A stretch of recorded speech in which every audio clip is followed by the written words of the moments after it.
Remember, 2021 tech was like this. We were all going to be able to work, play, and live with headsets on. Well, as it turns out, things didn't go as planned at all. Billions wasted, completely ruined haircuts, legless avatars, and massive layoffs. All that's left of that dream is a legendary image, Mark Zuckerberg's avatar in front of an ugly Eiffel Tower. The metaverse isn't dead, it was never born. Today, we're going to dissect one of the biggest tech fiascos together.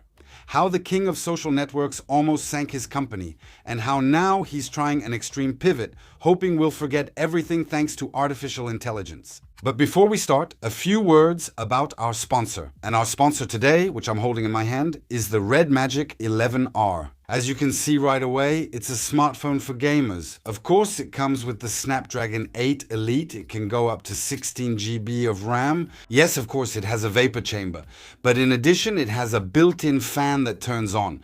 And that's really great when you're gaming on your smartphone. That means you can play for a long time without it overheating. We have a beautiful 6.85-inch screen, but most importantly, it's 144 Hz, so it's super smooth. That doesn't make me a good League of Legends player, but you'll still notice the difference, especially since, in terms of brightness, it can go up to 1800 nits.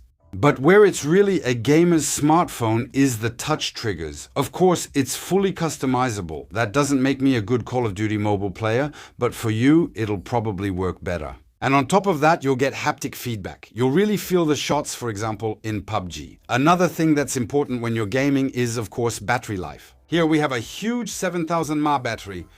Fast charging at 80 watts. All of this runs, of course, on Red Magic OS 11. In short, you'll have everything you need to play for a very long time. In terms of design, obviously, it's not going to suit everyone. There's a gamer design that's cool, but it's not too RGB either. For the camera, we have a 50 megapixel wide angle, an 8 megapixel ultra wide angle. It's IP54 rated. That doesn't mean you should swim with it, but you can sweat a bit while gaming. It has Wi-Fi 6 and Bluetooth 5.4, which is pretty good for latency. It's available in 2 colors. The Phantom Black that I have in my hand and the Prism White that I don't have in my hand. And now you ask me, what's the price? Well, I'll tell you, it starts at 499 euros. The Red Magic 11R, a beautiful little gem for those who love to play. As usual, you'll find the link in the description of this video for more information or to buy it. In any case, we thank Red Magic for their trust and we'll move on to the story of the Metaverse flop. Act 1 of this tragic story, the VR heist. We're going back another decade. It's 2014 and Facebook is the king of the world. And yet, Mark Zuckerberg is worried. Facebook is getting old and young people are fleeing to Snapchat. And above all, he has a very big problem. All his fortune, all his power ultimately rests in other people's hands. And especially on mobile, Facebook depends on Apple, Facebook depends on Google, and Mark really doesn't like that at all. He wants his own platform and control over his destiny, his own future iPhone, that's what we used to say. At the same time, a very small company has just emerged, it's Oculus. That's Palmer Luckey. He's a 19-year-old guy, kind of a gentle madman, a crazy tinkerer. His job was fixing iPhones. And he has a passion that's unusual for the time. He's fascinated by the old prototype VR headsets from the 90s. And here, I have to make a side note. VR has been around for a while, and yes, there was a VR hype in the 90s, a hype that actually ended in a flop, which goes to show that flops and VR often go hand in hand. From that 90s era, what stands out are mostly headsets that weighed 3,000 tons, a movie called The Lawnmower Man, kind of the ancestor of The Matrix, and the legendary Virtual Boy, a huge flop from Nintendo. But Palmer, he had a vision, and it wasn't dumb at all. He understood that with the miniaturization of smartphones, it became possible to make VR headsets that were much lighter, much more powerful, and above all, at a price accessible to the general public. So, with some duct tape and a smartphone, he tinkered together the first Oculus Rift. By the way, if you like archaeology and you dig around on this channel, I had tested the first Oculus prototype for developers. And then, fate knocks at his door. It's not Mark Zuckerberg yet, it's John Carmack. John Carmack is a living legend in video games. He created Doom, he loves Palmer's prototype. So, they present this prototype at E3 and then gamers go crazy. They see the future of video games in it, so Oculus launches a Kickstarter campaign. They asked for $250,000 and raised $2.4 million. The hype is real. It's the rebirth of VR. And then Mark Zuckerberg enters the scene. He hears about the Oculus Rift. He tests the prototype, but he doesn't see it as something for video games. He doesn't see the future of video games in it. He actually sees it as the future of the smartphone. So he wants to take control. He wants it to be his. And he's going to make Palmer and Oculus an offer that's impossible to refuse, $2 billion. So I know in 2026 we talk pretty easily about $2 trillion, but $2 billion at the time was huge. And even now, even a million, 1,000, 100, I'll take it.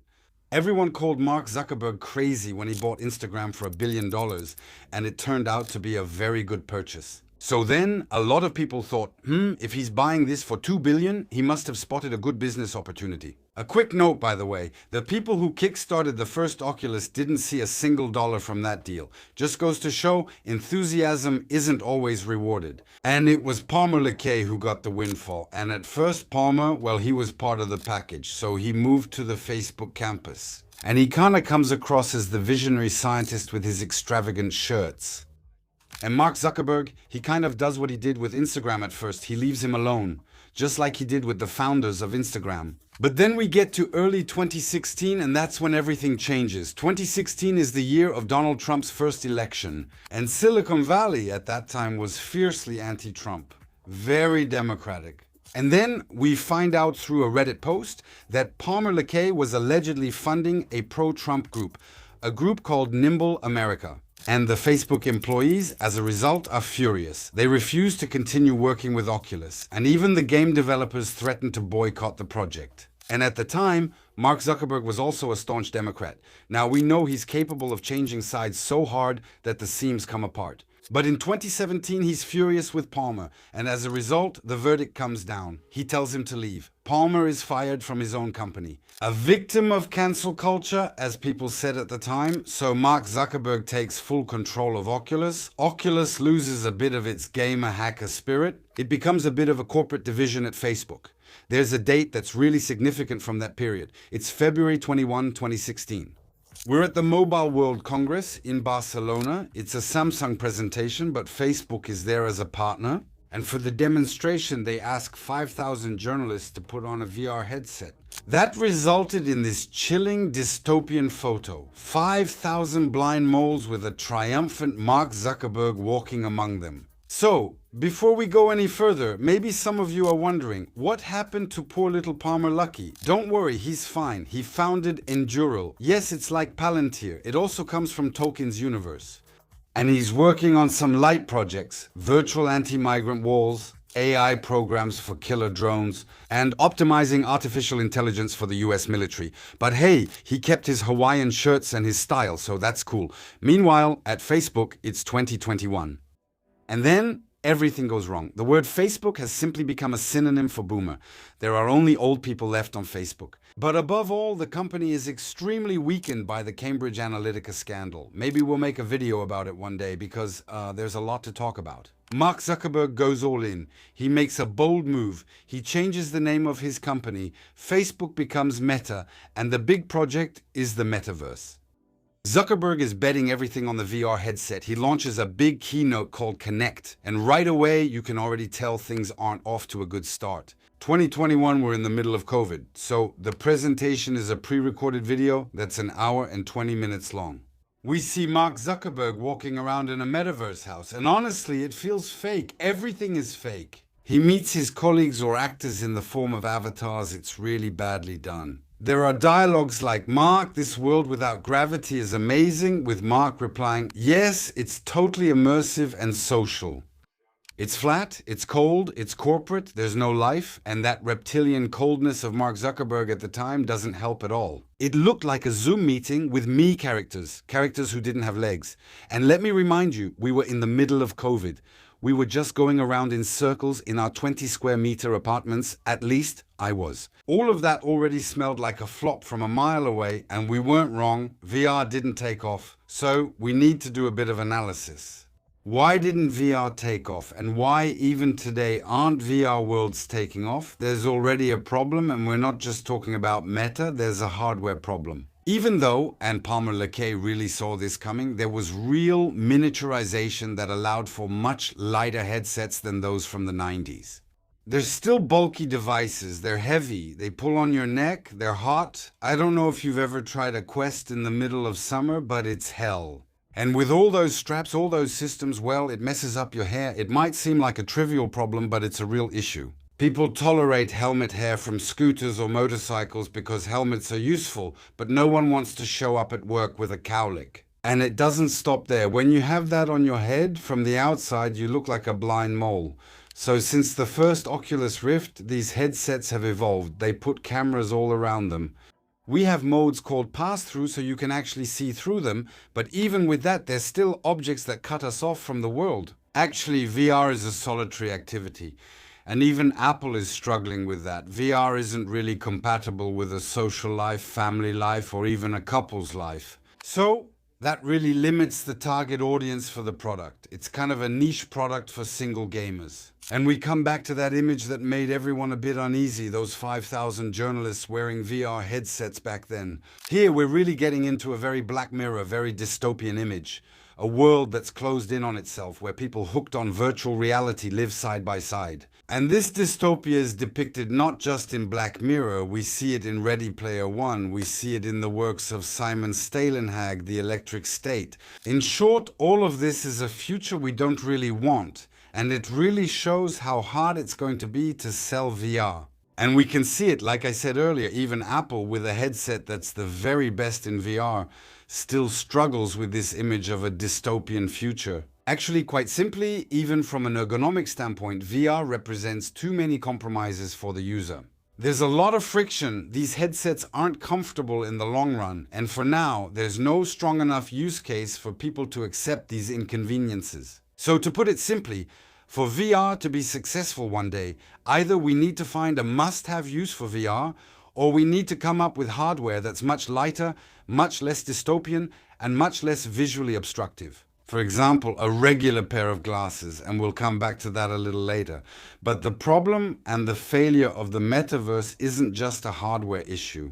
The problem is that the metaverse, it's not real life. VR is kind of like VV, a virtual void. There are few users, no real inhabitants. It's as cheerful as a dentist's waiting room and as empty as a Sadhu concert where the old folks weren't invited. Horizon World, the universe Meta, is trying to get us into, well, it's ugly. It kind of looks like graphics from, early 2006.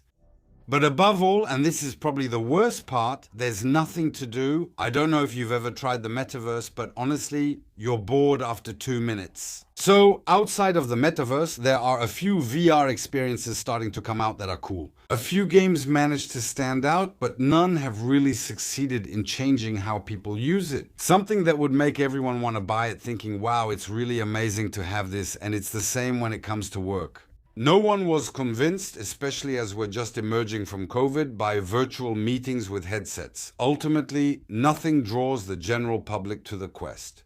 And that's despite the very aggressive prices. It's true that for the technology included, the prices were actually really attractive. And the problem is, this failure of the metaverse is a serious setback for Mark Zuckerberg. He put the entire future of his company on the line, and it's a big flop. So, is the metaverse Mark Zuckerberg's Moby Dick? Well, no, because he was saved by artificial intelligence. What you have to understand is that in 2022, another huge tech phenomenon happened. It was the ChatGPT shock, and at that point, everyone forgot about the metaverse. It's the end of faith in VR. Everyone is all in on AI. All investment is shifting toward artificial intelligence. And now there's panic. At Meta, it's a stock market panic. Meta's stock plummets. Mark Zuckerberg somewhere, because he has no other choice, well, he makes a 180-degree pivot. And now he doesn't talk about the metaverse anymore. Now he only talks about artificial intelligence. That's the future of Meta, and he actually handled this pivot pretty well. Meta quickly embraces open source. Their language model, Llama, well, it's used by a lot of developers because it's free. It's open. Another thing Mark gets right is that the main business of Facebook, well, now Meta, is still advertising. That's what brings in all the money for the Meta Group. And so Mark Zuckerberg quickly uses artificial intelligence to manage advertising, to optimize advertising on these different social networks. So the cash machine starts up again. Meta's stock goes back up. There are even very good results. And at the same time, and this is quite recent, Mark Zuckerberg and the Meta Group present the Orion project. Orion is kind of a new vision. They're not betting everything on VR. We're going to focus more on augmented reality, AR. On one hand, we'll have Quest headsets for VR, but on the other hand, augmented reality glasses. No, these aren't compatible. It's just to show you. A first partnership with Ray-Ban. By the way, that first partnership didn't work out very well. The first Ray-Ban Meta glasses kind of flopped, but the second version, on the other hand, is sold out. And actually, that's the situation we're in right now. The Meta Group can't even keep up with the demand. So in terms of numbers, for now, the sales of these new AR glasses haven't surpassed the sales of the Quest. So it's still relatively limited. But the big difference is that people are actually using these glasses. The problem with the Quest headsets is that they sell, but they end up in a closet on a shelf and they gather dust. So today, we can really ask ourselves, has the metaverse been forgotten? Has it been set aside? Is it a $100 billion failure that he's trying to sweep under the rug? I don't think so. Mark Zuckerberg lost a battle, but he's still going to fight the war. VR isn't completely dead. Gamers still believe in it. And actually, recent rumors confirm it. There will indeed be a Quest 4 in 2026, so you might think they're completely crazy at Meta. They keep investing at a loss in a technology that people aren't really buying. Actually, Mark Zuckerberg is playing the long game. He thinks that when we manage to make hardware that's more self-contained and lighter, people will be convinced. And he also knows that the hardware won't evolve if he doesn't keep iterating on the Quest. So for him, it's not a big deal if they don't sell a ton of them. He's not giving up. But then he still changed his approach. Meta's ultimate goal is no longer this headset. It's really artificial intelligence, the new main focus, and in this case, he's right. Because anyway, whether it's AR or VR, nothing will happen without artificial intelligence, and that's what Apple is currently learning, by the way. The thing is, their Vision Pro won't work either as long as there's no Apple Intelligence in it. And even on the hardware side, Mark Zuckerberg's new main focus is the Orion project. And for now, that's going well. There's real hype around it. And if Meta manages to be the first to master this technology, that is stylish glasses, augmented reality, and a multimodal artificial intelligence that whispers in your ear, it would be a huge success that would make up for all the money they've lost. So, there are still some unknowns in the equation. First, there are privacy issues, with Meta's glasses, and then there's also the political problem. You've all noticed the change in tone and style with Mark Zuckerberg. We're no longer dealing with the little Democrat from Silicon Valley. Mark has fully committed himself to the MAGA ideology, and with a lot of zeal too. Is it pragmatism? Is it a matter of brown-nosing? Is he afraid the government will break up the Meta empire? Time will tell. But a company that gets so involved in politics could still backfire on him. The lesson from this whole metaverse story is that you can't force a revolution. This isn't the first time we've seen that in technology. You can really believe in a technology, be sure it's going to work, but as long as the public doesn't follow, as long as there's no real use for it, it won't take off. Of course, I'm waiting for your reactions in the comments. For you, is the metaverse dead and buried? Will you never buy something like that again? Since we were talking a bit about politics and tech, I invite you to watch one of our latest videos where we actually talk about geopolitics and tech. What happens if the United States cuts us off from all American tech? And with that, I'll see you very soon for another video.